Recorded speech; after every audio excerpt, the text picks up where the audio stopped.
Hey, this is just a real quick video on how to fix a Wii that will not turn on. I've had this problem a couple times now. Doesn't even have to be a lightning strike. Basically, any kind of light switch flicker or power flicker in the house where your power goes out for a second. That happens a lot where I live. Whenever that happens, the Wii just goes dead. You can't power it on no matter what you do.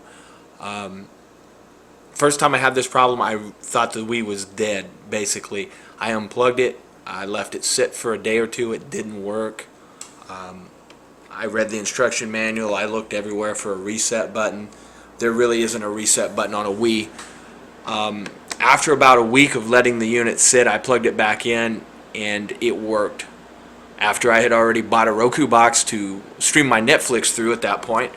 It turned out okay though, I was glad I bought the Roku box. The second time this happened, I did some research and figured out how to fix it and how to fix it quickly. The first thing you do is disconnect everything from the back, all other wires. Your TV plug-in and also your motion sensor.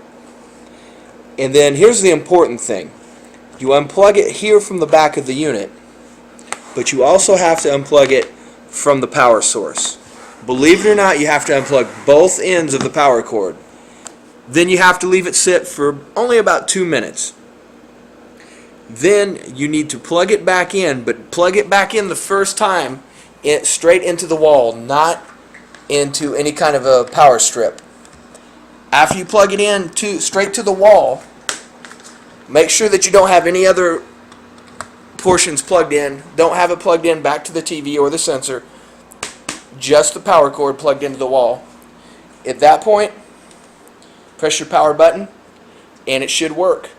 Once you get that green light back, you can go back to plugging it into the power strip or wherever you want to. And you can also connect it back to your TV and it'll work fine at that point. There you go. I hope this video helps someone out there and saves somebody some trouble.